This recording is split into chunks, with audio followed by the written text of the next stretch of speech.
নমস্কার বন্ধুরা, পাপু কিচেনে জানাই আপনাদের সবাইকে অনেক অনেক স্বাগত। আজকে আমি একটি খুবই সাধারণ আর ঘরোয়া খাবার নিয়ে আপনাদের কাছে এসেছি। আজকে আমি কুঁদরির একটি রেসিপি আপনাদের সাথে শেয়ার করব। এটি ঘরোয়া সাধারণ খাবার হলেও বন্ধুরা খেতে কিন্তু খুবই সুন্দর। দেখুন, এখানে আমি নিয়েছি কুঁদরিটা আমি সরু সরু ফালি করে কেটে নিয়েছি। আর আমি তিল একটু বেটে নিয়েছি, আর নিয়েছি একটুখানি পেঁয়াজটা একটু বেশি পরিমাণেই লাগে বন্ধুরা। দেখুন, পেঁয়াজটা আমি তেলের উপরে দিয়ে নেড়ে চেড়ে নিয়ে আমি এবার কেটে রাখা কুঁদরিটা এর মধ্যে দিয়ে দেব। পেঁয়াজটা কিন্তু ভাজার দরকার নেই। এইবার নেড়ে চেড়ে নিয়ে আমি এর মধ্যে দিয়ে দেব পরিমাণ মতো লবণ আর একটুখানি শুকনো লঙ্কার গুঁড়ো। লবণটা তিলের মাপ অনুযায়ী একসাথে আমি দিয়ে দিয়েছি। এইবার আমি এটা ঢাকা দিয়ে দেব। ঢাকা দিয়ে কিন্তু বন্ধুরা আমি এটা সেদ্ধ করব না। 1-2 মিনিটের মতো ঢাকাটা দিয়েছিলাম। দেখুন একটুখানি নরম হয়ে গেছে। আমি এবার ঢাকাটা খুলে নিয়েছি। ঢাকাটা খুলে নেড়ে চেড়ে নিয়ে এর মধ্যে বেটে রাখা তিলটা দিয়ে দিলাম।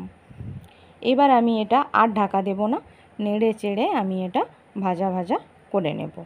এটাকে কিন্তু বন্ধুরা কম আঁচে রান্না করতে হবে, আর এটাকে একটুক্ষণ ছাড়া ছাড়াই কিন্তু নাড়াতে হবে, নইলে কিন্তু নিচে লেগে রান্নাটা পুড়ে যেতে পারে।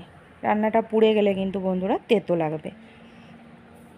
তাই দেখুন একটুক্ষণ ছাড়া ছাড়া এটাকে ভালো করে নেড়ে চেড়ে কম আঁচে ভেজে নিতে হবে। নাড়াচাড়া করে ভাজতে ভাজতে বন্ধুরা দেখুন রান্নাটা আমার প্রায় হয়েই এসেছে। আর কিন্তু দেখুন কড়াইতে লেগে যাচ্ছে না, খুব সুন্দরভাবে এটা ভাজা হয়ে গেছে। আর একটুখানি আমি নাড়াচাড়া করে নিয়ে তারপর এটা আমি নামিয়ে নেব।